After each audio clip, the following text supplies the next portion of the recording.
Hello, everybody, and welcome into a new edition of the Patriots Beat podcast here on the CLNS Media Podcast Network and on Patriots Press Pass.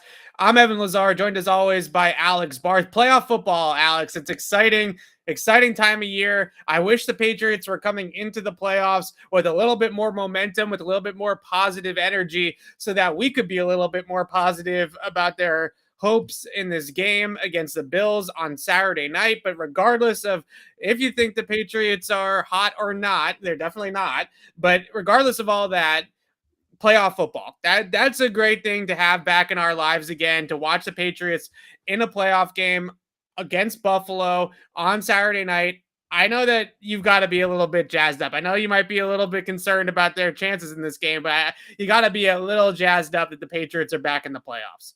Yeah, I meant to bring them over here. They're on the other side of the room right now. I have, going back to when I was in high school, tradition of watching all the Patriots Super Bowl DVDs before the night before the first playoff game. And look, that used to be like a cool little 3-hour thing I did back when I was in high school, right? It was a nice little, after dinner. Back in high school, please. You do that every year. I honestly didn't think I used to watch them regularly, but I picked that up in I think it was probably my senior year of high school is when I started doing it. So that would have been because it was actually the year they lost the Super Bowl to the Giants the second time is when I started doing it. Anyway, it used to be a nice little 3-hour thing. Now it takes like 7 hours, right? Because they've added a couple. Anyway, to that level, I'm jazzed up. And I think, and I'll start the show with this because there is a lot of concern heading into this matchup. But I know this is not what people want to hear today. I said this after the loss in week 16. I said it when I was on the Sports Hub those couple days, and I got a lot of heat for it. But I think it is important to remember this is year one, right, of a 3 to 4 to 5 year window, depending on what happens with Mac Jones. And to get to this point in year one, to get to the playoffs, is as much as you can ask for. And the reality is, based on the way this team is built right now and the pieces they have, they should be better next year, right? Going from 19 to 20, they clearly got worse. And that wasn't just losing Tom Brady. Like, the roster talent as a whole decreased. The roster talent increased last year, and it's going to continue to increase in the coming years. They have room to add. So that's the big picture thing here, is they've made it to the playoffs with a rookie quarterback, with a bunch of new pieces. They won 10 games. They won they finished one game short of a team that many people hailed as a Super Bowl, as a Super Bowl pick in the Buffalo Bills. They finished one game off that record. The Bills were coming in. National media had them monumentally ahead of the Patriots. A lot of people had the Dolphins as the second best team in this division. So I think you look at that and you're happy about it. And this playoff game is certainly something to get excited about because I think it represents the future. That being said, there's a lot that's got to change for them to pick it up and win this game on Saturday. There's a lot that's got to change over what they did over the last month. Okay, so I loved that lead in because what I was going to say to start off the show fits perfectly in that. My fear about this game, more so than any of the X's and O's, any of the game plan stuff that we're going to talk about over the next hour, and we are an X's and O's analytical type of show. We're going to get into all the matchups. We're going to get into all the nitty gritty. I don't care about all the matchups and X's and O's if the Patriots team that we have seen over the last month shows up. And my fear with this team, Alex, is what you just said, that they already think their season is a success because they made the playoffs with a rookie quarterback in the first year of a rebuild, with Mac Jones at the helm after drafting him in the first round. And all of these things are going well. They did their jobs already this year, because the team that we have watched over the last month is going to be one and done on Saturday night unless they flip a switch. It's that plain and simple. Well, so you just basically so that's the other side of this, right? I talk about this rebuild as, hey, there's still room to grow. You just described basically the Boston Celtics. Yeah. And they get to those 2 titles early. They probably got a little further than they should have early, and it stuck with them. You hope that's not the case for this team. You certainly do. But that would be the flip side of it, is you don't want to mistake early success for the finish line. Right. And I think that's kind of the point you're getting to, is even if they, like, how do they lose this game? Like, if they're competitive and they lose, okay, they're right where they should be. If they just come out and sleepwalk, and then, next year it's kind of the same thing. Now it's like, all right, So they just peaked way too early. Right. Like, that's kind of the bigger picture thing here. Yeah, I'm just concerned, and maybe this isn't even not like it's something that they're talking about openly, right? And saying, "Oh, well, we've already achieved a lot this year. If we win this game against Buffalo, it's icing on the cake." I don't think that that's the mantra in the building No. by any means. That's But us on the outside right, describing it. but it's also human nature to think that way and to think that we have already achieved a lot for a team in the first year of this Mac Jones experience with a rookie quarterback. And the team that we've watched over the last month has made a plethora of mistakes, from penalties to turnovers to special team snafus to just little things that you see here and there with the team, where early on in the game, for example, Dietrich Wise runs off the field and Dietrich Wise runs on the field, and they didn't even get into the right personnel grouping. And we saw a lot of these substitution issues come up a ton, right? And I just feel like a lot of the sloppiness and a lot of the a lack of attention to detail shows a team that might have already peaked and might be letting go of the rope here a little bit. And if that's the case, then we can just stop the show now. Like, we don't even have to talk about all these matchups and all the different ways that the Patriots combat what Buffalo did in week 16 and what they could do differently and how they replace their injured players. And we're going to get into all of that here in a second. But we can just stop the show right now. We don't even have to roll the ball out on Saturday night if the Patriots are going to play like they did over the last month, starting with how awful they've been in the first quarter, letting teams just go right down the field defensively on their opening possessions, and then obviously turning it over and having quick drives on offense. And all of a sudden you blink your eyes and it's 14-0. Like, those types of things cannot happen if they're going to win this football game or even have a chance to win this football game. Yeah, Kendrick Bourne talked about it earlier today, and I think he was spot on. At a certain point, it's about the, like he said, speaking is him talking about the Patriots. At a certain point, it's not about what they do; it's about what we do. And what he means by that is, if you're going to commit, and he talked about the penalties, right? If you're going to commit all these penalties, if you can't get lined up right, day one stuff, if you're going to make those mistakes, really doesn't matter how the opponent plays. Yeah. Because the Patriots aren't talented enough to do. There's really very few teams in the history in the NFL that are talented enough to be that sloppy and still win. It's not it's not a saying the Patriots aren't talented enough. No team can make the kind of mistakes the Patriots have made over the last month and have the slow starts the Patriots have made and win consistently. So yeah. It goes to your point where before we even get to the Bills, before we even get to what the Bills do and what they don't do, if the Patriots are going to come out and make these mistakes, it's not going to matter. Yeah. Because they're going to give the Bills too many opportunities. Because in that last matchup, and this is what had always happened for 20 years, the Patriots didn't always play their best against the Bills, and it's generally true with the divisional opponent. But the Bills would just do so many stupid things between penalties, turnovers, just not knowing what's going on, right? Yeah. There's how many gaffes, the fumble in the 09 game, Leotis McKelvin, great plays like that. You had Tyrod Taylor throwing blind interceptions, instances like this, lining up poorly for field goals, and the Patriots would just make less mistakes and they'd win the game. That's what it was. The Bills are the team making less mistakes now. And the Patriots, look, if it's marginal, the Patriots have a chance. We saw it in that last game. J.C. Jackson picks that ball off. We might be talking about this game being a 4-5 matchup in Foxborough. Right. Instead of the other way around. But, if they can't trim that margin down, it's not going to matter. Yeah, there's two things that I thought Bill Belichick talked about in his press conference today that really stood out to me. The first one, which I mean, I think we all knew, but to hear him talk so bluntly about how much they struggled on third down against Buffalo in week 16, I thought was really interesting. Just speaking about 6 for 12 in that game. Yeah, how they just couldn't get off the field on critical third downs, or what they were doing was allowing Buffalo to get into 4th and 1, right? You have the Allen scramble player, Allen running play, I guess you can call it, between Jamie Collins and J.C. Jackson. They're not able to get him down.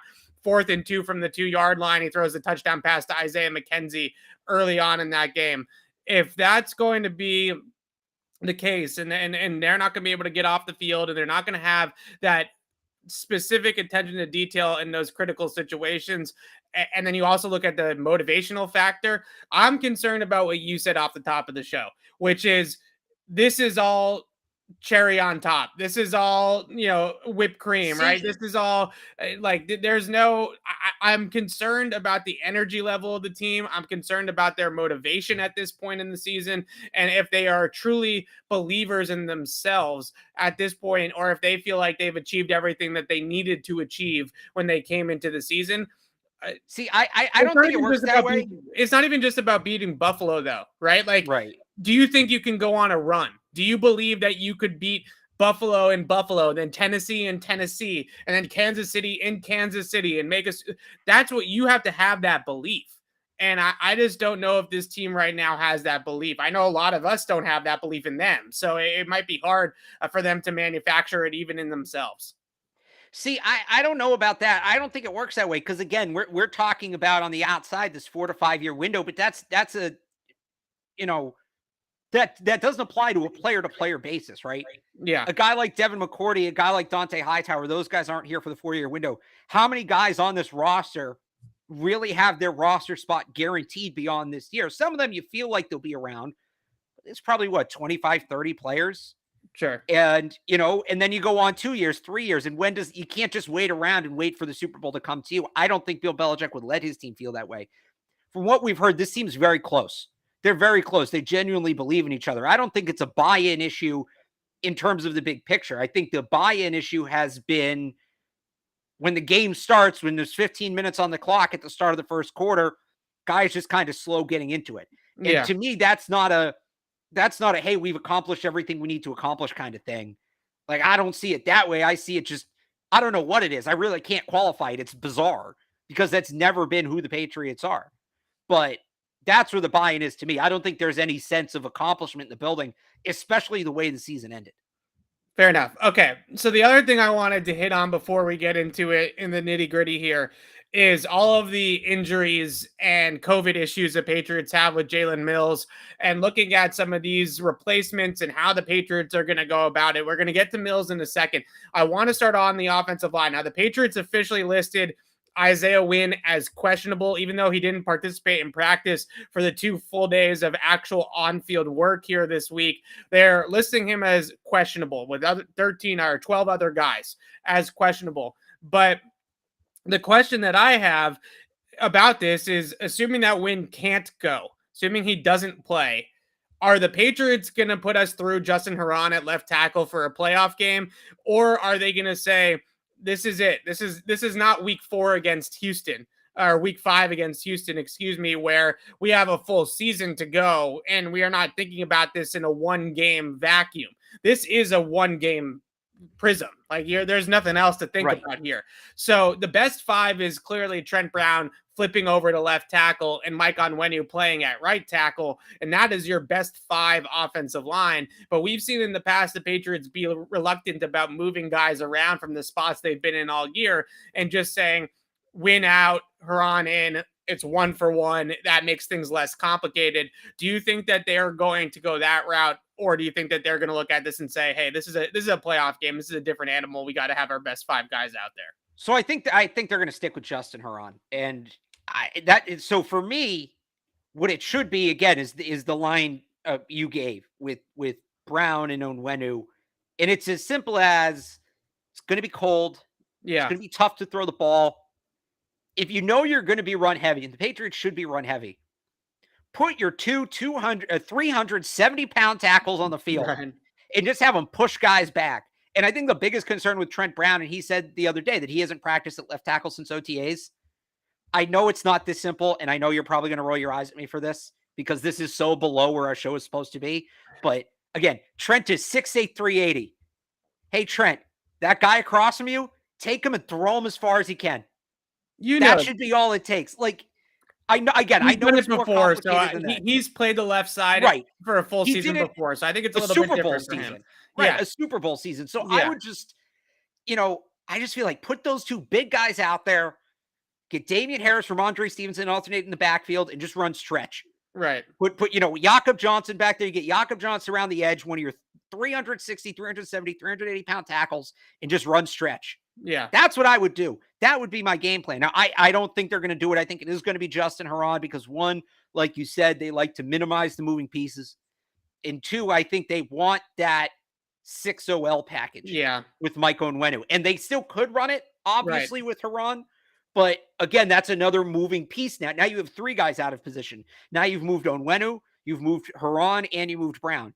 So I think at least to start, it's going to be Justin Haran. The one thing I wouldn't be surprised, because we've seen them do this in the playoffs before, outside of one notable game against Philly, generally when they have to make changes in the lineup for the playoffs, they go with the pretty short leash. Yeah. So I'd like to think that, just based on everything they've done, what we know about them, it's going to be Haran at left tackle to start. If they get off to a slow start, maybe they can't afford a slow start. Maybe this will be too little, too late. But if it's not working right away, I do like to think that they know they have that Brown-Onwenu tackle combination in their back pocket, and they go to that relatively early. So I wonder, you talked about the 6-0 line package. The thing with the 6-0 line package is that they could have Justin Haran at left tackle. That's true. With Onwenu on the left side as the tackle, the tight end eligible there, and to at least help out Haran on that side. I say that, but I'm reluctant about it because Onwenu gave up a sack to Van Ginkel last week playing that tight end alignment and the 6-0 line package on the left side. So look, the best 5 is the 5 that I said. That's the best group. So could they potentially? Well, so sorry to cut you off. No, just 1 second. Could they potentially put Justin Haran at left tackle and use Onwenu as the 6-0 line? And then when they want to just go standard 5-man line, they have Onwenu at right tackle and Brown at left? Or is that too many moving parts, right? Like that feels like a lot of moving parts sometimes, but that might be the best way to make it work because you don't necessarily want Haran as the tight end, right? You don't really want him in that spot. You want Onwenu in that spot. So I do wonder if maybe Haran plays a little bit in this game as the 6th offensive lineman, but when he comes on the field as the 6th offensive lineman, he's actually lined up at left tackle, not lined up at right tackle or whatever the case may be. Yeah, you talked about the best 5, and we had this conversation much earlier in the year, but it's how many times? It's a confliction of beliefs because we've heard two lines from the Patriots, and I think it's a philosophy thing. I don't know that one's better than the other, but we've heard you don't want to start moving players around because you want continuity, right? Even if you move your starting left guard to left tackle, he's still the backup left tackle. Now you have 2 backups instead of 1. So that's one way of looking at it.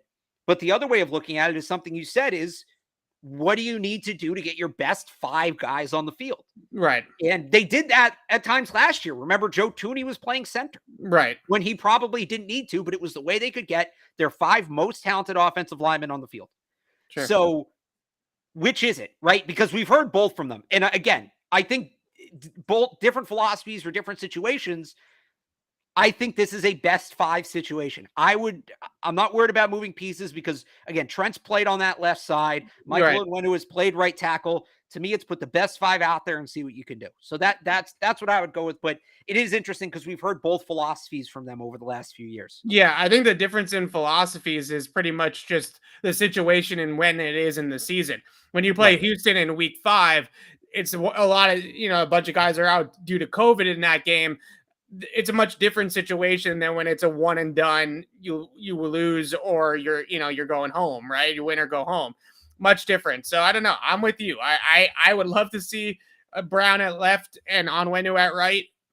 I think they probably go with Haran and maybe they change it up midway through the game if it's an absolute problem. The one thing I will say about this Buffalo pass rush, they got some great depth. They got some good players on their front. I'm not saying it's a bad front, but it's not like they're going to line up Myles Garrett over Justin Haran in this game, right? Like they have Greg Rousseau is a good player. Hughes is a good player. Certainly Mario Addison's a good player. But those guys it's not Nick Bosa coming off the left side. It's not Garrett. It's not Aaron Donald over a guard that's a backup, right? It's a much different situation than that. So I don't necessarily think that they have one dominant rusher that makes me lose sleep at night. Like, oh, how are they going to block this guy, right? I don't think it's quite there yet for Buffalo. Maybe like Aaron in the chat said, a guy like Ed Oliver, but is Oliver going to go play 5 technique? Like, is he going to go out over the tackle and rush from out there? Because if he is, I actually think that that's fine with me, honestly, right? Like, Yeah. let Oliver go out there because Mac will just get the ball out quickly and it won't be as much of a problem. I'm more worried about Oliver putting pressure on him up the middle than pressure coming off the edge. And in the context of this, right, we're talking about moving tackles. The Patriots' interior offensive line has been great all year. Yeah. So, Ed Oliver in this context, right, you're talking about that elite edge rusher who's going to stress a backup. Right. That's what you're talking about, is the Bills stressing a backup. That's not going to happen on the interior. So I wouldn't necessarily, not to say that Oliver's not a good player. He is. I just don't think he fits in the context of this conversation. I would more so be concerned if they play Haran, or even if whoever they play over on the left side. Buffalo, where they get their pass rush, where I see it a lot of the time, is simulated pressure, right? So they'll put 3 or 4 guys over one side like an overload, and then you have to figure out post snap which 2 are coming. And they don't exactly tell you which 2 are. That communication there, I would think it would be a little bit more difficult in picking up some of those pressure packages and necessarily blocking one of the specific guys on their roster. All right, another injury situation, COVID situation, I should call it here, with Jalen Mills. This one, I think, has a trickle-down effect to the whole secondary. So I also want to bring up a personnel decision that I think is going to be really interesting in the secondary as well, which is what's going to happen in the slot. Because if I'm Dable and I'm the Bills, I don't let the Patriots off the hook with Isaiah McKenzie. McKenzie hasn't played as much the last couple weeks since that Patriots game. He only has 3 targets in the last 2 games for Buffalo, 30% of the snaps roughly. He's their 4th wide receiver. Beasley, Diggs, and Gabe Davis are their top 3, and they don't move that around too much.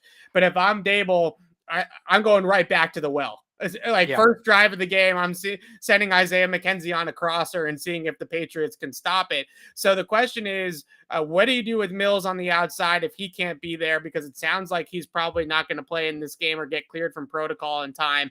4-day window. It's a tight turnaround for Jalen Mills to play on Saturday night. Not impossible, but it's tight.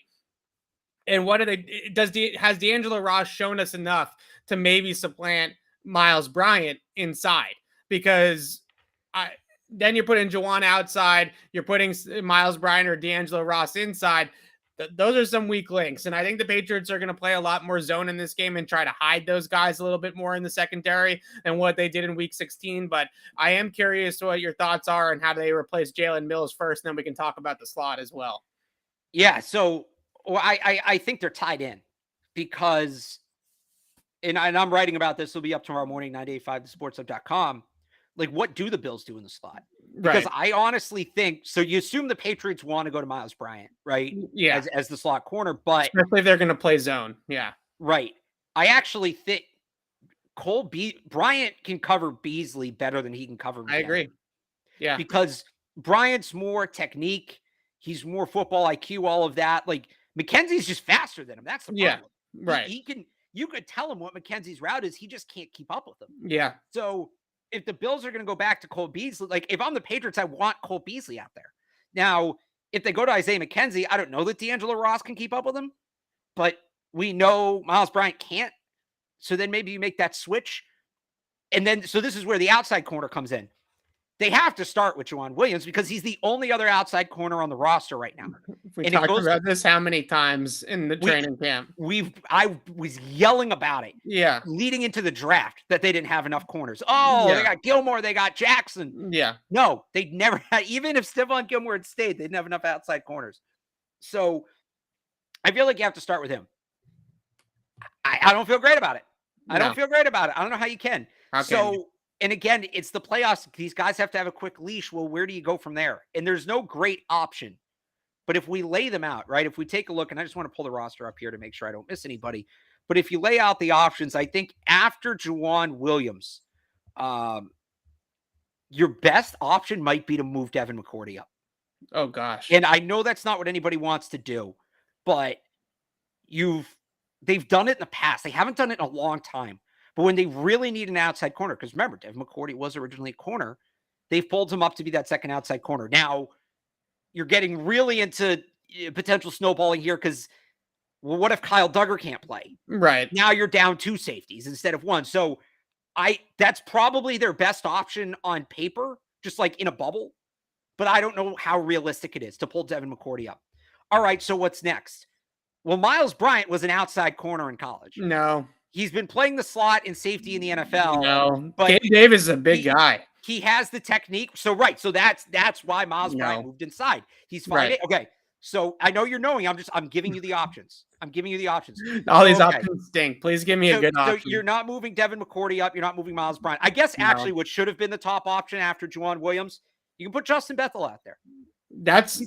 He's played outside corner a little bit this year. He looked good in camp. They've said they want him to do it more than he has. He's on the bigger side. And then after that, I mean, now you're talking about DJ Daniel, who you're elevating from the practice squad, who's never played an NFL game. Or Crayvon LeBlanc, who just got here this week. Yeah. So those are your options. It's Bethel, McCourty, Bryant, practice squad guys who have never played a game for the Patriots. Like, those are your options after Juan Williams. I'd probably go Bethel. If Duggar plays, I wouldn't hate seeing what you can do with Devin McCourty, because the other thing about that is that's a new wrinkle. That's something Josh Allen hasn't seen. So maybe you can get in his head a little bit with that. Maybe confuse him a little bit, because McCourty's one of the guys I would assume he's identifying pre-snap on a regular basis, right? So if all of a sudden Devin McCourty's all the way out here on the boundary, maybe you throw off his reads. So I think Bethel's the guy after Williams.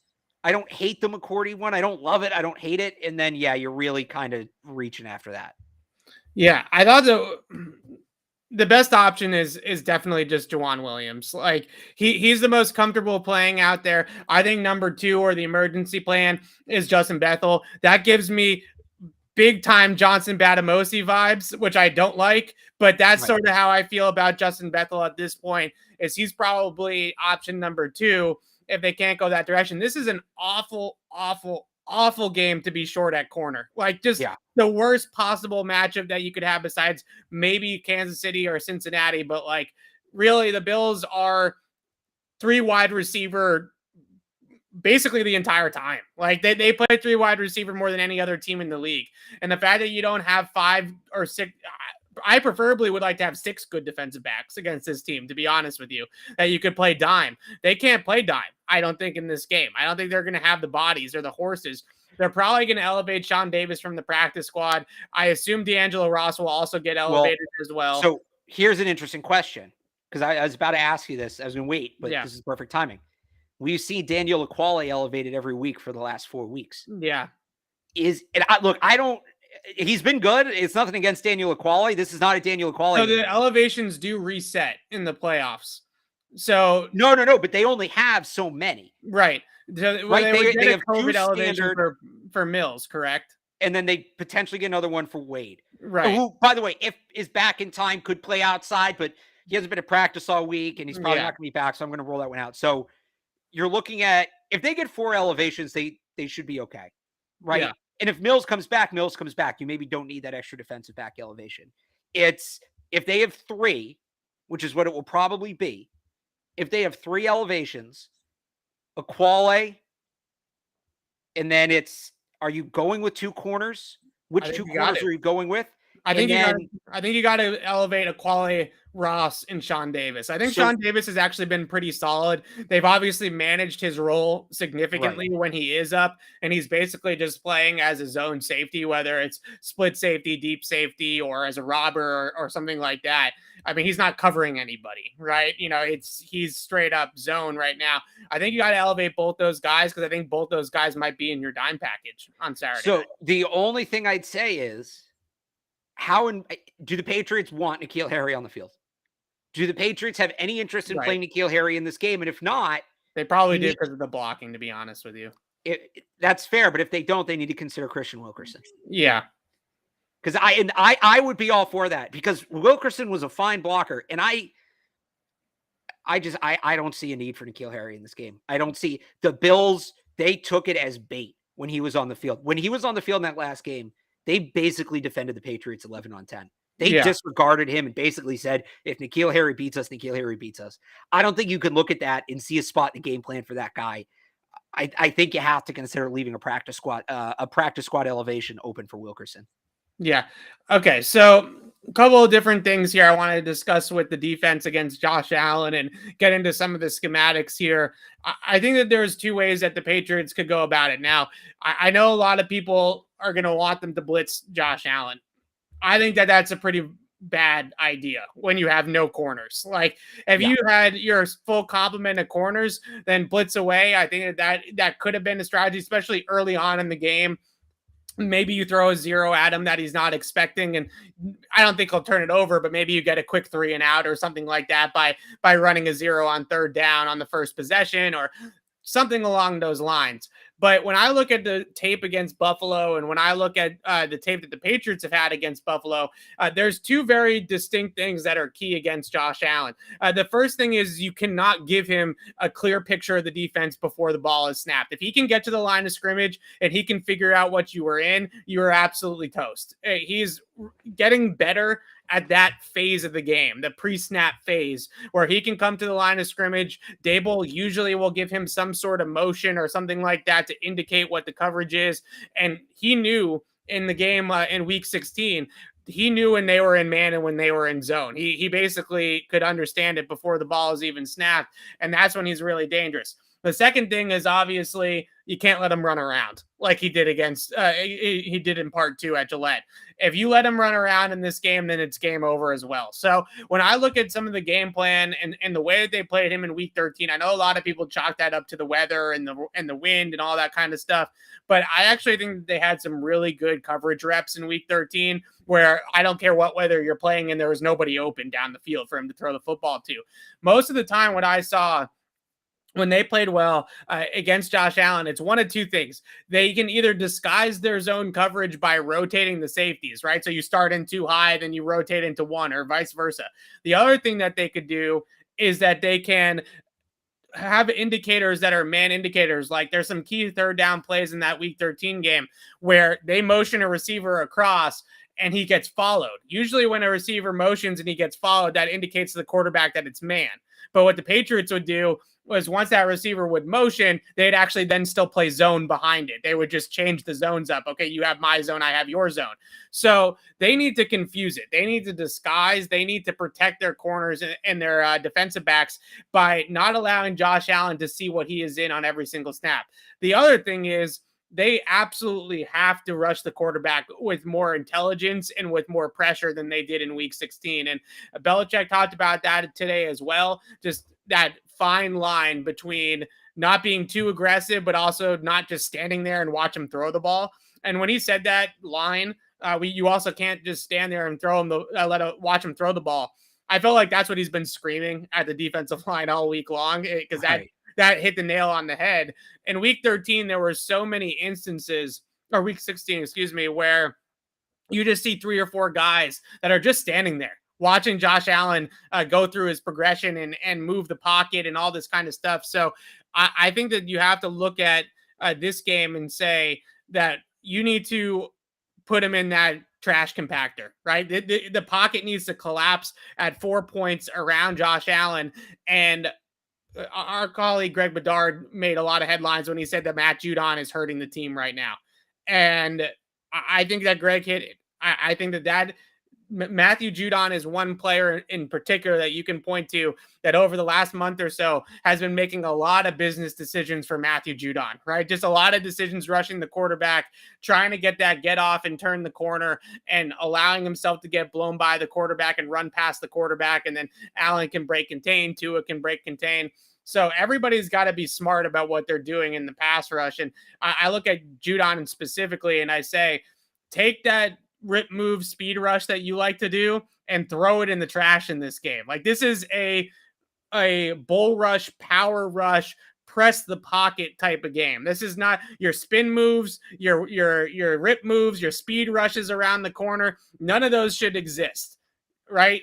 You cannot play that way in this game. And if you do, then you're toast. Like it's just, that's exactly how they lost in week 16. So I hope that the Patriots pass rushers buy into that, because week 13, they bought into it. They played a pretty sound pass rush game. Week 16 and really week 18 against Tua as well, an absolute disaster the way that they've rushed the quarterback in those couple of weeks of the season and towards the down the stretch here. But how do you feel about them playing zone? Because I think a lot of people have concerns about that. But when you marry the coverage and the rush, and you make sure you keep him in the pocket and force Allen to beat you with his arm against zone, I think that that's a way to beat him. I don't think he can still make plays. He's still a really good quarterback. We're talking about slowing the guy down, not completely shutting him out. Right. I think the other thing that helps with zone is you're going to have 11 defenders with eyes on the quarterback. Yeah. Where you might not have that in man. So I think they have to kind of, especially with Mills out, they kind of have to suck it up and play zone in this game. And I think, they gave Allen the middle of the field a lot in that last game. They were really focused on taking away the deep ball, and you saw kind of those Isaiah McKenzie crossers just eat the Patriots up. Yeah. And, Bills fans are going to need new pants after I say this. You might need the game plan that the Patriots use against Tom Brady in week 4. Right. Or the old Peyton Manning game plan. We've talked about this, where it's not enough to take away the deep pass and force him to check down underneath, because that's what that game represented for Josh Allen. It represented growth. He didn't make the mistake. He didn't take the bait. He didn't get impatient. He was fine just throwing the ball underneath and not throwing the ball away. So if he's made that, and there's a legitimate question, can he do that again? I think that's certainly a fair question, but you have to be prepared for him to do it, because he's now shown you he can do it. And I think if that's the case, it's not about dropping back and taking away the pass. It's 7-8 players in coverage and daring them to run the ball, and not just Josh Allen scrambles, like designed runs, giving the ball to the running back. Right, to Singletary. Yeah. If you're the Patriots, the best thing you can do is get the ball out of Josh Allen's hands. Right. That's what they need to do. So it's easier said than done, but we saw them do it against Brady. We saw them do it against Dak, 2 weeks after that. Again, they famously used that game plan against Peyton Manning. I think that might be what you have to do. And look, it's tougher with a running quarterback like Josh Allen, but if you kind of stay contained on the end, you don't give him those read option opportunities, you force him to just give the ball off, let him hand the ball to Singletary 20 times. That's the last thing the Bills want to do. I think you kind of have to trap them into that. Yeah. And again, you see if they can go a whole game without taking the bait. Yeah. This is one of those games in week 16. I think they really allowed Buffalo to turn that into a flag football game. It became the Bills passing attack against the Patriots passing attack. And there was no physicality by the Patriots defense. There was no redirects. There was no jams. There was no press coverage. There was just allow these guys like McKenzie to just run around the field and get to wherever they want to get to, and allow Josh Allen to run around and get wherever he wants to get. The Patriots need to be a more physical and more stout defense than they were the last time around against this Bills team, or they're in big, big trouble. And you look at a lot of the things that they did in week 16 that you can just say, throw it out, burn it, bury the tape. Don't take anything from that game plan and start from scratch. But I really think that it's something that you have to very much focus on is with the zone defense, the zone disguising, the zone rotations, pre-snap man tells, but then you're actually playing zone. Because I look at these matchups across the board, especially with Jalen Mills out, and I say the Patriots just don't have the personnel to keep up. They just don't. I think J.C. Jackson and Stephon Diggs will battle it back and forth with each other. I think that will be a pretty fair fight. But you start to talk about Juan Williams against Gabriel Davis, and Bryant and Ross against McKenzie and Beasley, and Knox against Adrian Phillips if Kyle Duggar can't play in this game, or Knox against Duggar if he can go.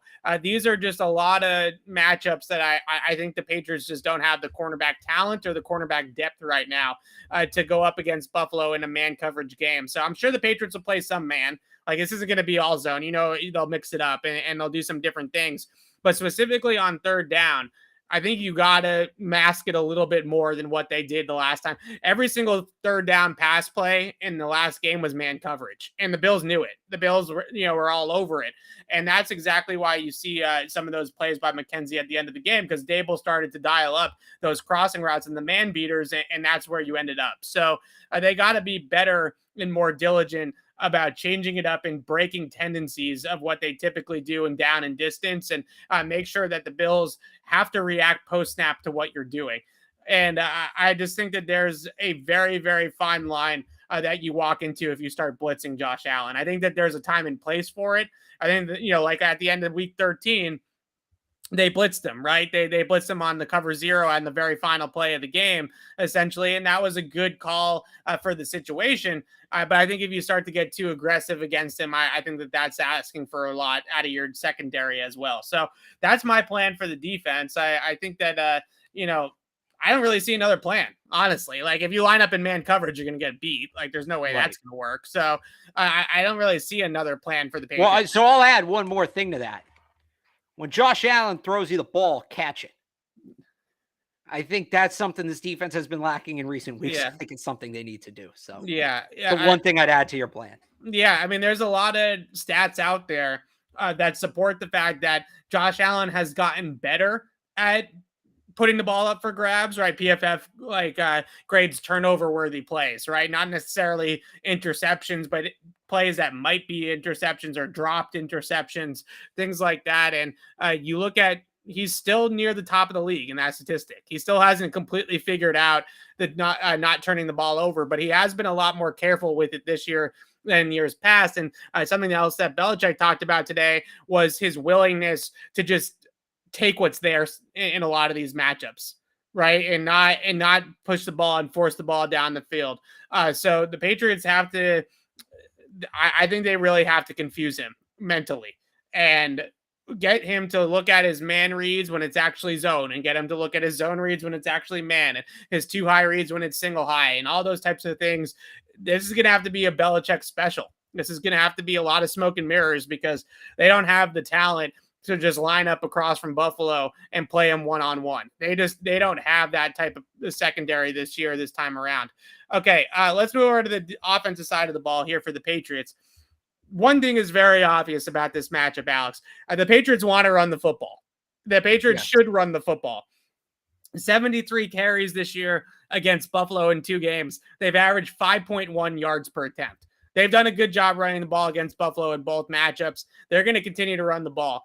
But my question is, do you run the ball early? Because I honestly think that sometimes they run the ball on their opening possessions in these games, and you get into a lot of third downs really quickly, right? Like, you can't, unless you come out and on your first carry, you start gaining 7, 8, 9, 10, explosives right off the bat in the run game. I think a lot of the times you see first down run gains a yard or 2 because the team knows you're going to run it. Second down, incomplete pass, 3rd and 10 right off the bat, right? And you get into these unfavorable down and distances. I've been harping on it all year long. I think that there is something to be said for running the football still. I'm not full nerd yet. You know that. But the one thing you're less nerd this year, actually. I'd say less nerd. The one thing I will say is, weather permitting, if it's just cold, they're going to be able to throw a football, guys. If it's just cold. If there's wind, if there's snow, that might be a little bit more problemsome. But if it's just cold, they're going to be able to throw the football. I would love to see them come out and throw the ball and be a little bit more aggressive on that opening script to try to get the lead. And then as you start to get a little bit more into the game, then you start to bring out the running game out of the garage, and then you close with the running game and finish with the running game. Pass to score, run to win, right? That's sort of the simplest way to put it. I think if you come out in this game and try to run the ball right away, then you're going to be 3 and out. I really do. I think that's going to be a quick way to get yourself into another hole. Yeah, I think what the Patriots need to do, and we talked about this a little bit on Tuesday, is in that Week 16 game when, and I actually already talked about it a little bit before too on the show, when the Patriots didn't have Nelson Aguilar, the Bills basically, and the Patriots, they went with a lot of condensed sets in that game, which I don't think is the worst idea against this defense, because it gives them less of an idea of what you're going to do. I know, they have a lot of good interior players, but those guys are going to be in the middle of the field anyway. But they'd put N'Keal Harry out wide, or even when they went too wide, they'd go N'Keal Harry and Jacoby Myers. Bills are playing press man on those guys, and then it's 7, 8, 9, 10 in the box, right? And there was simply no concern for the Patriots throwing the ball over the top. They were perfectly fine playing man up on the outside, and that was it. And that takes away the run, and it takes away the intermediate between the numbers routes, which are so important to the Patriots offense. That 8 to 12 yard range between the numbers. When the Patriots are at their best, that's where they're operating the passing game, right? Yeah. Now, the Patriots didn't have Nelson Aguilar in that game. They also, for the most part, didn't play Kendrick Bourne because he hadn't practiced all week. He was coming off COVID. Those are your two most explosive receivers for the Patriots. So if I'm the Patriots, what I do early is I condense it, but then put those two out wide, condense your other three, put those two out wide, and see what the Bills do. Yeah. Are they going to put, I keep saying Hoyer or Poyd. Are they going to put Poyer or Hoyd back? And especially with Aguilar, are they going to respect him deep? And is it going to thin that box out or not? Or are they going to go man up on the outside again with Levi Wallace and whoever else is left? Yeah. And stack the box? If they do that, play action to go. Right. And test them right away. If they're going to cover you one-on-one man on the outside, test them right away. Because even if it doesn't hit, you're pulling those guys out of the box. Now, they might do that anyway. They might have more respect for Nelson Aguilar than they did for N'Keal Harry. That would make sense. But I think you got to keep them honest on the back end. I'm not saying they need to come out and throw the ball deep a bunch. They shouldn't do that. They shouldn't test those safeties. But you got to keep them honest. You can't be facing 7, 8, 9-man boxes again like you did in Week 16 if you're the Patriots. So in that sense, I think throwing the ball early just to show it's on the table is important. Yeah, if I'm the Patriots in this game, I'm trying to avoid third down as much as possible on offense because what the Bills were able to do on third down against them with the inside leverage, man coverage, hugging up on the checkdowns, really suffocating the middle of the field and packing it in on the Patriots, that was a really difficult spot for Mac Jones. I mean, on top of the fact that there was very little separation down the field and there weren't a lot of guys open, there was just a lot of tough decisions to make with the football of who was the most open guy on a specific play. And they really forced his hand a lot of the time. And if I'm Josh McDaniels too, and I don't know if this is a Mac thing, if this is a new receivers thing on the roster or whatnot, but I would say there has been a little bit more simplicity to the way that they're designing their passing game, meaning the option routes, I haven't seen as many of them, right? Where they're truly on an option based off of leverage. This is one of those games, especially Jacoby Myers in the slot. You have to let Myers run off leverage. Like he cannot be cutting inside to an inside leverage corner and having to fight through Teron Johnson all game like he had to in Week 16. So they have to allow Myers to run some of those option routes inside where, okay, if the guy's sitting inside of me, I'm breaking out, right? I'm not going to break into the middle of the field when there's 2 or 3 defenders standing right there looking at me. I'm going to go the other way and try to hit it on the outside. Go explosive play hunting early on in this game. I'm not talking about airing it out. Like, I'm not saying like go and try to throw the ball 40 yards down the field. But some of those plays that they ran against Miami, I think would be helpful in this game. Right, you talk about you stacking the box against run formations. Well, get under center with Jakob Johnson in the backfield, run post cross, hit it for 35 yards to Hunter Henry against cover 3.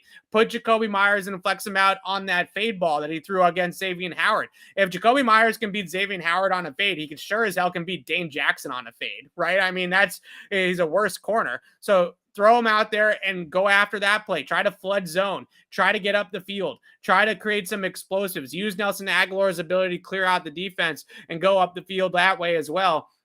I just don't know if there's a formula for the Patriots to just sit there and run the ball the entire game.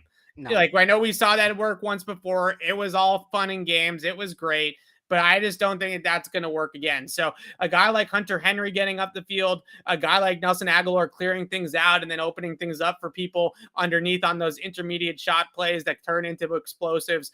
Those are the types of plays that I would go hunting for if I was the Patriots early on in this game, and try to get yourself some lighter boxes, try to get at least the Bills thinking about your passing game a little bit more. And that way there you can start to run the football as the game wears on. But I'm not 100% confident that they're going to do that, because every single time they come into a game, I feel like they come into it with that old school, we got to establish the run, right? We're a run first team, so we got to establish the run. Then you go 1st and 10, and the whole freaking world knows that Damian Harris is getting the football. And I just don't know if that's necessarily a great way to go about this in the playoffs. I don't think that that's going to be a winning formula against Buffalo. So I'd love to see that. I'd love to see them try to hit some of those big plays they hit against Miami again in the passing game this week against Buffalo, but do it earlier. It took them way too long to open up the passing game against Miami. They really hurt themselves in that way. So here's what I'll say. I think they do need a significant dose of the running game because it is harder. Yeah. It is harder to throw the ball in the cold. They do need to establish. And and this is one of the best pass defenses in the league. So you definitely need to run the ball, but you need to pass the ball first to be able to set up the run. You want to run the ball more, but I think you need to pass the ball early in order to be able to run the ball. Otherwise, I think Buffalo is going to be all over it. So the other thing, the one thing I'd push back on that is, and this is what we saw happen in the first game. If the Patriots offensive line shows up to play bully ball, which they haven't done in a while, they can sustainably run the ball without a heavy dose of the passing game. And I know people think that week 13 game was so weird. The win doesn't really have anything to do with winning at the line of scrimmage. Even that win. And this is, it's a bigger theme. It's not just about the Bills on the other side. This has been the problem since the bye week. That they were winning games because they were just lining up across from somebody and beating the piss out of them. Every snap for 60 minutes, just I'm tougher than you. I'm more physical than you. I'm stronger than you. I'm nastier than you. They were just a bunch of mean SOBs up front. And it was working. And they were running the ball behind it. It was excellent. And they really haven't gone back to that. And I don't want to say go back to it like strategically. Like we haven't seen them bully a team since the bye. If they can find whatever that was, and it comes back in this game, it comes back Saturday night, run the ball all you want. Because with this offensive line, especially if they put Trent and Big Mike out there, and they can get that mentality going, the Bills that is the one thing the Bills cannot answer. If the Patriots offensive line can be the road graders they were in October and November, that is the one thing the Bills have no answer for. Now, it's not a strategic thing. It's not like, hey, do this game plan. It's not be ready for this or that. It's a pure will thing.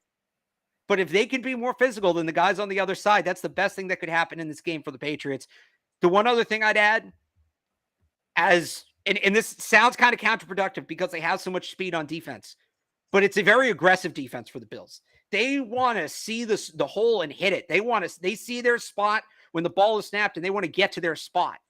So misdirection, reverses, counters. I think screens could be huge in this game. Josh McDaniels, if there was ever a time to empty the screen bag, I feel like this could be an effective game for those kind of plays. Yeah, you saw the first touchdown to Damian Harris. They ran that fake it one way, toss it the other way type of play. And you saw Tremaine Edmonds and Matt Milano collide at the second level of the Buffalo Bills defense because one guy is going this way, the other guy's going that way. Those two linebackers are fast, they're physical, they're great athletes, they're great coverage players, they're good players. They're not bad linebackers, but you can easily fooled. You can use that speed against them. And Bill's done this, not exactly in this sense, but Bill has found things players excel at and been able to use that strength against them before.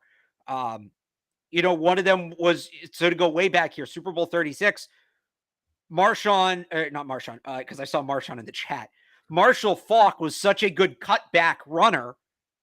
So what did the Patriots do? They took away the cutback hole more than they took away the original hole because they realized he was defaulting to the point of finding that secondary hole that they defended it as much as they defended the press. So that's something where you're taking something a player's really good at and you're finding a way to you figure out maybe if they lean on that strength, how you can use it against them. I think there is a way. It's not easy and it's not a guarantee, but if they pick their spots and the right situation presents itself, I think there's a way that they can use the speed on Buffalo's defense against them.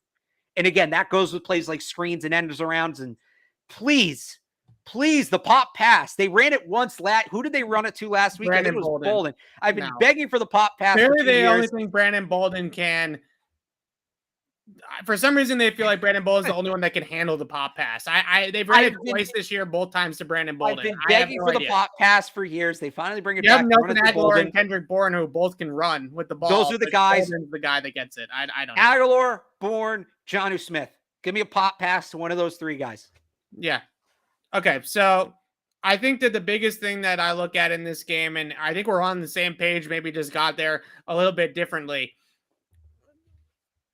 I think the biggest schematic decision in this game is going to come down to Sean McDermott and Leslie Frazier. Are they going to stick to their Week 16 blueprint? Because they played a lot more man coverage in Week 16 than the Patriots were expecting. I don't think the Pats expected that much man from Buffalo, who Josh McDaniels will come out and say is they believe Buffalo is a zone coverage system. They think that they are a zone team. They played a lot of man in this last matchup. I think some of that, like you hinted at earlier, Alex, had to do the fact that Nelson Aguilar was out and Kendrick Bourne hadn't practiced all week. So they weren't necessarily as afraid of playing man against New England had they had their full complement.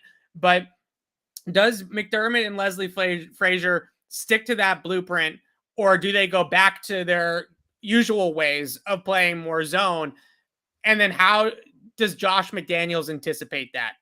Can Josh McDaniels anticipate what he thinks that they're going to do, or at least give Mac answers to both equations enough that if they do come out in man coverage and they play inside leverage and they play two man or even single high with inside leverage, that you have 2 or 3 beaters in your opening script for that type of coverage and you can go right down the field. Like if you can run a well executed play action corner route against an inside leverage man coverage defender, like you're going to get a big play out of it. You just have to call it at the right time. And that's going to be the cat and mouse game here is, can Josh McDaniels dial up the plays at the right time and anticipate what the Bills. Last time out, the Bills dictated the terms to the Patriots. The Bills came out in something a little bit different. The Patriots weren't anticipating it, and it set the tone for the entire game. Can McDaniels flip the script this time on McDermott? That's going to be a really deciding factor of how this game is played out early, because I think on that opening drive, if the Patriots can get into that script of Buffalo from week 16 and be able to figure out some beaters against it, that they could go down the field with a couple of passes. And then ultimately, I think Buffalo's defense will find, water will find its level, and the Bills' pass defense will start to dominate a little bit again. But then maybe that's when you can open up the running game and start handing the ball off to Harrison Stevenson and find success in that way. But at least you got that early lead off of having a couple explosives in the script on the opening drive. That's the way that I look at this game. It's a great cat and mouse game, I think, between McDaniels and McDermott. That, as much as this is about Josh Allen too, I think that cat and mouse game is ultimately going to decide the game, because we know Josh Allen's going to get his. We know Josh Allen's going to put up some points. Can the Patriots match it on offense is going to be a big thing. Well, I think that's bigger picture what this whole game comes down to. These two games that these teams have played so far have been lost by the relative team because the coach failed to make an adjustment. Yeah. In week 13, it was McDermott failing to adjust to the run in time and failing to adjust to the win when he kicked the point after the Patriots had gone successfully for 2 and he left his team chasing points for the rest of the game. Right. So McDermott failed to adjust in week 13. In week 16, it was Bill Belichick failing to adjust in coverage on Isaiah McKenzie. It was Josh McDaniels failing to do anything to discourage the Bills from putting 10 players in the box, right? Or playing man. Yeah. Right. That's what this has come down to. It's come down to which coach has failed to make the adjustment. So whether it's McDaniels, whether it's Bill, whether it's McDermott, whether it's Dable, whether it's Frazier, whoever it is, like that has ultimately, you want to talk about what Josh Allen did to the Patriots. You want to talk about, in week 16, you want to talk about the Patriots running the ball 46 times in week 13. The common thread between what's gone wrong in these games is one team was able to do something exceptionally well repeated, because the Bills are going to do things well. Josh Allen's good. Stephon Diggs is good. They're going to do things well. The Patriots are going to do things well. They have 2 of the best running backs in the league. They have one of the best offensive lines in the league, right? It's when something goes well repeatedly, how does the other coach adjust to it? Because that's what it's come down to. McDermott did not adjust in week 13. Bill Belichick did not adjust in week 16. Those have been the definitive issues that have caused the respective teams to lose those 2 games. So that to me is what and this is where it gets so frustrating in this matchup, because I do believe ultimately, and I said this going into week 13, I said it going into week 16, I'll say it now. ultimately going into this matchup, I think it comes down to coaching. And that's often the case in divisional games, but I really think coaching's a big part of this matchup. Yeah. The Patriots should have a definitive coaching advantage Do they against though? Buffalo Bills. They should. Belichick against McDermott, they should. Because as recently as last week, There's no doubt that Belichick versus McDermott is. Go ahead. As recently as last week, there were Bills fans who were saying McDermott's seat should be hot. Right? They were. The tweets are there. They're close with the Jets at the half. Anyway, the point being, they should have a definitive advantage when it comes to coaching. They should. Why shouldn't they? They absolutely. It's Bill Belichick, Kevin. Get the hell out of here. It's Bill Belichick. Alex, it's Bill, but it's not just Bill. Like, because Bill's not calling the plays on offense. So who would you rather have as your offensive play caller right now, Brian Daboll or Josh McDaniels? So it's close. I trust in Belichick to the point where, and I don't think he would do this a ton, but I think there needs to be moments if McDaniels isn't figuring it out, he needs to go to Josh and say, I'm Bill Belichick. This needs to be done this way. Okay, but and let me finish. Who would you rather have calling plays for your defense, Leslie Frazier or Steve? Not close. So again, not close. But again, this gets back to head coach. Not close. But again, this gets back to my point. At a certain point, Bill needs to be Bill. And I know we had this whole thing over the offseason about, is Bill too involved? And do people not want to play for Bill? And do people not want to coach for Bill, right? And him supposedly delegating. Not now. No. If now is when Bill Belichick needs to step up and be Bill Belichick. I'm not saying that any of what he's done in the past is fraudulent. That's not this argument. But what I am saying is, show us why it's not Bill. Show us why you have the 8 rings. Take the reins. If anybody, it's time to push everybody else to the side. If anybody thinks that Steve Belichick has anything on Leslie Frazier, then they are sadly mistaken, right? So Bill's got to take the reins. You're right. That's what I'm saying. This is a game where Bill Belichick needs. If Bill Belichick can be Bill Belichick, if we can get the Bill Belichick from Super Bowl 36 that held Peyton Manning in check, that came back from down 14 twice against the Ravens, that came up with the game plan along with Brian Flores in Super Bowl 53. If we get that Bill Belichick, the Patriots should be okay. But is he going to – he didn't do it in Week 16. He had his opportunity to. He didn't do it. Does he do it this week? Apparently, I love the Bills now. You got me. You got me red-handed there. I am a Buffalo Bills fan. I was really concerned where you're going with that argument when you hesitated on the Patriots having a coaching advantage. It's not about necessarily the head coaching advantage. Clearly, they have a head coaching advantage. My concern is more about the assistants, right? And I think right now I probably would still take Josh McDaniels over Brian Daboll, but it's close, and Daboll's got the better quarterback. So that's a problem, right? That's the situation there. And then you look on the defensive side of the ball. I have lost faith in a lot of these defensive coaches for the Patriots because they've looked like crap for the better part of a month now on defense. And they got a bunch of guys out there that are making decisions for themselves, namely Matthew Judon, who's just running past the quarterback every single chance he gets and blowing the edge time and time again because he's trying to go after sacks. And that's a big thing that I look at with this team right now on defense. And I say, it's not necessarily everybody doing their 111th anymore. It's everybody is 111th, right? Like you got a bunch of guys doing whatever the heck they want to do out there. And there's no semblance of structure or plan. And that points to coaching. And I'm not talking necessarily just about Bill. And then you also look at it and you say opening scripts, right? First quarter. Right. Why are the Patriots so flat? Why are the Patriots always behind? Why are the Patriots trailing in games? Why are they digging themselves into holes? Because they're getting out-scripted by the opponent. They come out against Miami last week. They faced a bunch of RPOs by Tua, and it looks like they've never even practiced against an RPO when Bill said that they ran more RPOs than anybody going into the game during his press conference. So what's up with that? And then Brian Flores plays zone against McDaniels. McDaniels schemes up man all week long, and Mac throws a pick 6 on his first pass attempt.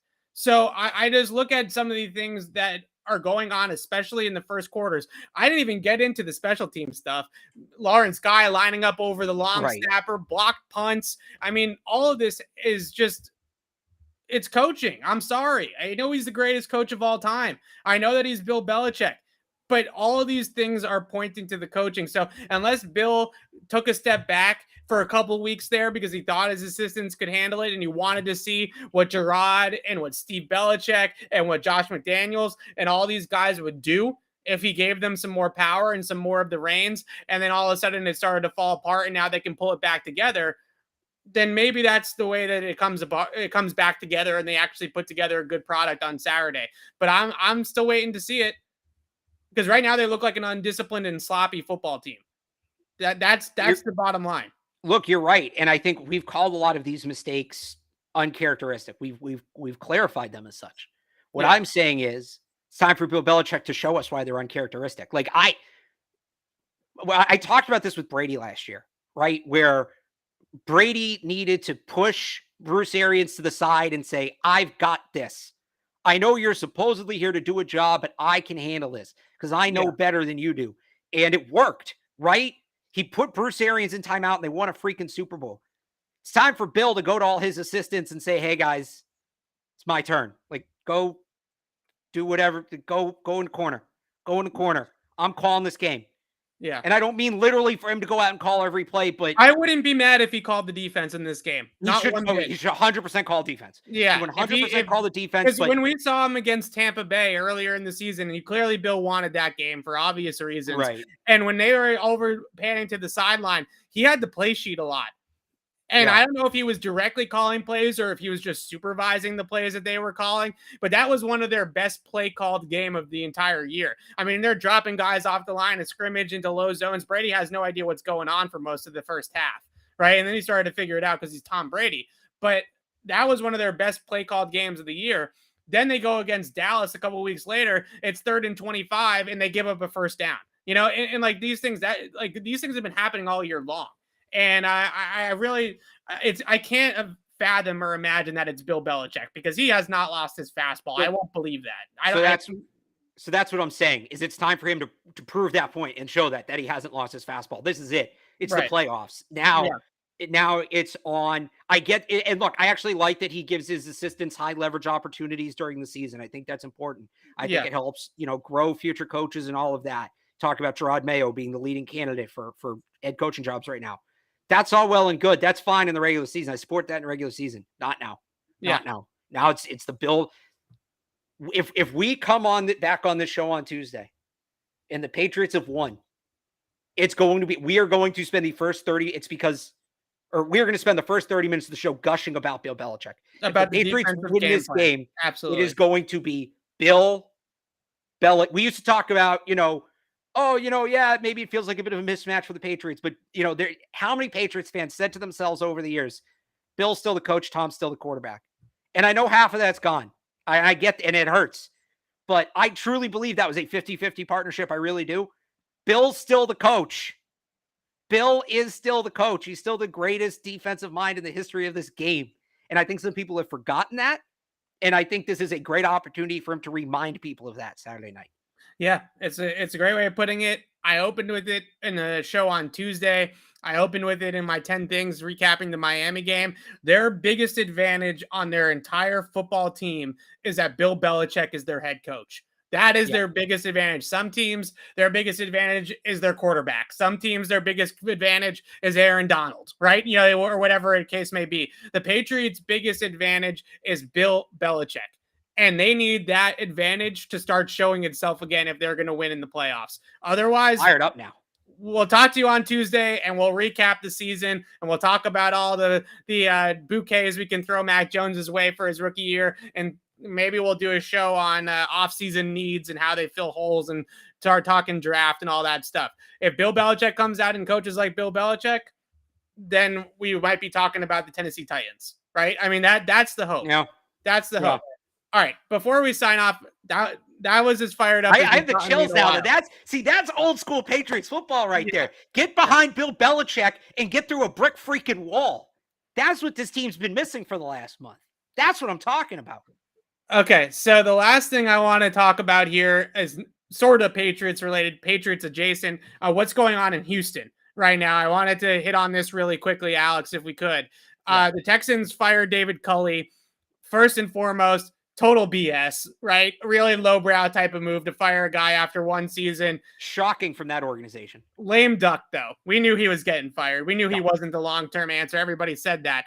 But now we have two different reports, one from Aaron Wilson, who used to write for the Houston Chronicles, really plugged in down there, and one from Adam Schefter himself, linking Patriots' current and former assistants to the job, which is obvious with Nick Caserio running the ship.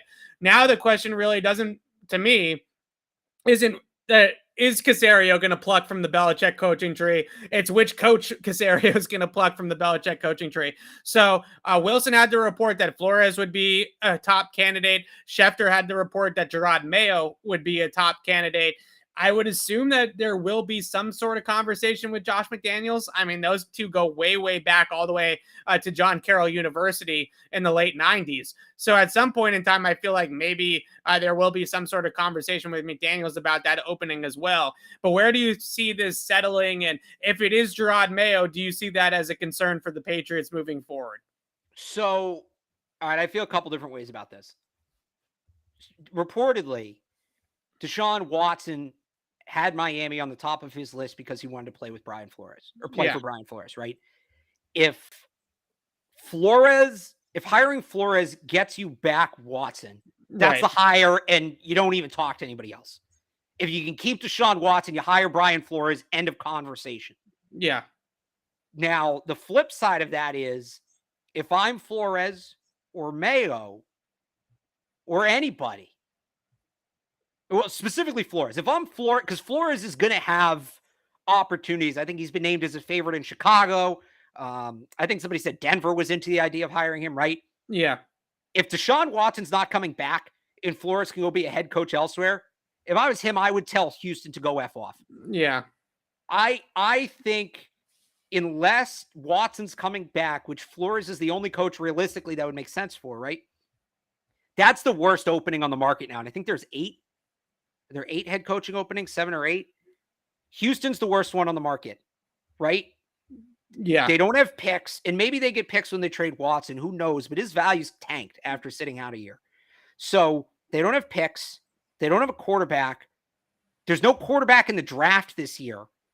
And ownership just showed you they're perfectly fine. How dare you say that Houston does not have a quarterback when Davis Mills is staring at your face, Alex? How dare you? Evan, you're going to put your livelihood in the hands of Davis Mills? You like him that much? No, but I will say. All right, so that's the finish your point, and then you go ahead. That's the discussion. You're not putting your livelihood. Well, so here's the thing: do you trust Davis Mills to get you to the playoffs? No. So that's my point. Look, if ownership had just cut bait with Cully, I would say fine, but that's the third part of that, what makes it such an unattractive job is ownership just showed they'll want to done you. They'll want to done you if you don't do what they want. Right. And the opportunity to add that quarterback outside of Deshaun Watson coming back probably doesn't exist this year. So you have to go into that job thinking you have to succeed right away. And can you succeed right away if you can't get the quarterback? So the difference is not to mention how far away the rest of the roster is. Like that roster is more than a year away from competing. I think their defense is in more shambles than their offense is, quite frankly. I mean, overall, it's bad. Overall, it's bad. So to me, that is the least attractive job out there right now. If you're Brian Flores and you can get Deshaun Watson back, that changes all of that. And in that case, it makes sense. Right. If I'm Gerard Mayo, it sounds like Mayo could have other offers. Much rather be in Chicago with Justin Fields and that ownership, which has been very patient historically, right? You only get so many chances to be a head coach. If Houston's your only opportunity to get there, you take the job. I don't think it's going to be the only opportunity for Gerard Mayo or Brian Flores.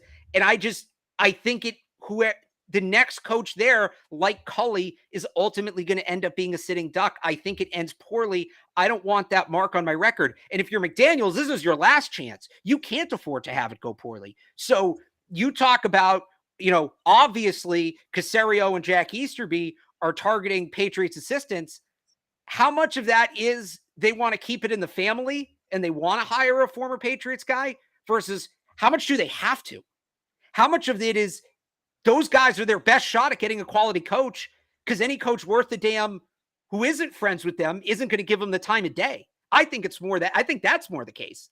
that's become such a dumpster fire that I don't think you're going to get a quality coach to take that job right now. Yeah. So I think the biggest thing, I agree with a lot of what you said about the situation in Houston. But I think the biggest thing, if you're Brian Flores, if you're Gerard Mayo, that you learn about the situation in Miami with Flores, especially as an African-American coach, is that relationships is pretty much the only key for you, because it's not going to matter ultimately. Look, Brian Flores went down in Miami, had 2 winning seasons, won 10 games this year with the Dolphins, got fired. So ultimately, the reason why Brian Flores got fired is because he couldn't get along with Chris Greer and Stephen Ross and play friendly in the sandbox. So when I look at this, I say, okay, at least when I go to Houston, if I'm Flores or if I'm Mayo, I'm teaming up with Easterby and Caserio, and we're the type, we're either going down with the ship together or we're making this work, right? There's really no middle ground, because they'll give Mayo or they'll give Flores 2 or 3 years, but that's also as long of a leash as they're going to give Caserio and Easterby as well, right? So to me, that's the difference, is that you know the relationship and you know the guys, and you know that that's the way that you're going to go. You're either going to go down with the ship or you guys are going to succeed. There's probably no middle ground there. The other thing I would say, and maybe it doesn't factor in quite as much with the defensive coaches that the former Patriots assistants, current, Flores, Mayo, those guys. But there was a lot of love in the Patriots building for Davis Mills. I'm not lying to you when I say that. And I think that if their draft had gone differently, and let's say somebody had picked Mac in the top 10, let's say San Francisco picks Mac Jones, or if Micah Parsons was available when the Patriots were to pick at 15, we could be talking about Davis Mills as a Patriots quarterback right now. And we'd also be doing our offseason preview show right now, if that had no doubt. I'm just saying that there was some people in the building that did like what they saw out of Davis Mills in college and thought that he had tools that they could work with. So if Mayo believes a little bit in Davis Mills, I could see that going that way too. And you obviously mentioned the Flores angle with Deshaun Watson as well. My point is that whether it's Chicago, any of these other openings, you are not guaranteed the stability in terms of the relationships and the people that you're going to work with, like they would if they went and worked with their guys in Caserio and in Easterby. It's just a different vibe than doing that. But I would say you have Elliot Wolf interviewing, was it in Denver or Chicago? There are other Patriots guys elsewhere, right? Yeah. And I think there's a connection in Minnesota, I think, or a potential connection in Minnesota. Kellen Mond's another guy they were high on in the draft. So I think everything you can get, they're fair points, but I think everything you can get in Houston, you can potentially get in other openings that just aren't absolute shit shows. I wouldn't want my name tied to the current iteration of the Houston Texans. I get it. You maybe get more short-term stability, but okay, so you'll get at least 2 years. You're not going to have a quarterback for those 2 years. You fail to win 8 games. You're in a good division too, by the way. You fail to win games. Now all of a sudden your name is tied to that mess and you got to go out and get another job. I wouldn't want to be involved with the Texans right now. Fair enough. I just think that if you're Brian Flores, you have to look at that situation, and you got hired by Miami and you thought Chris Greer was going to have your back, right? You thought that you guys were a package deal and you were going to figure it out together and you were going to work the rebuild together. And then Chris Greer turned his back on him and got him fired, essentially, in Miami. So the other thing about that, Flores, I'm really careful about the executive that hires me, not necessarily the situation and the personnel and the team you're going to. That's obviously a factor too, but you got to be really careful about the organization and who's in charge and who's responsible for your job. Because I think that he thought that he had a lot more stability and a lot longer leash in Miami, and he got the rug pulled from underneath him. And I think that was a surprise firing for Flores. But why did that happen? It was ultimately instability at the quarterback position. Yeah. So I think if you can go somewhere where maybe either the quarterback position is more stable, or at least like Denver, for instance, right? I wouldn't say the quarterback position in Denver is stable, but I don't think if you go to Denver, you know that number 12 from Green Bay might be coming. So or whatever, you need a quarterback. I think everybody's on the same page, and I don't think Flores would make a mistake like Tua again. Supposedly he was against that pick from the beginning. I don't think that mistake gets made again. So Miami was a unique situation to me. And I get the issue of, African-American coaches having trouble, kind of, with the relationship thing, like you put it better. I'm searching for the words here, but yeah, I think to an extent, Miami was a unique situation where it's just a perfect storm of awful. well, I also think in Miami that Stephen Ross thinks that everybody else is the problem when in reality the problem is Stephen Ross, right? Like he looks at it and he says, "Oh, well, Brian Flores, like we got Jalen Waddle and Devontae Parker and Xavier Howard, and we sell all these jerseys because all these guys get drafted on your fantasy team. Everybody's picking Waddle first round next year. Haven't you heard? How do we only have 10 wins and we're out of the playoffs, right? Like that's the way that Stephen Ross looks at it. He's not looking at it as building an organization and building a team and building an operation." And I always come back to with these coaching firings is something that Bill Belichick said two decades ago, which was even though they won the Super Bowl in 2001, he didn't feel like it until 2003 that he had really laid his roots of the program that he wanted in New England.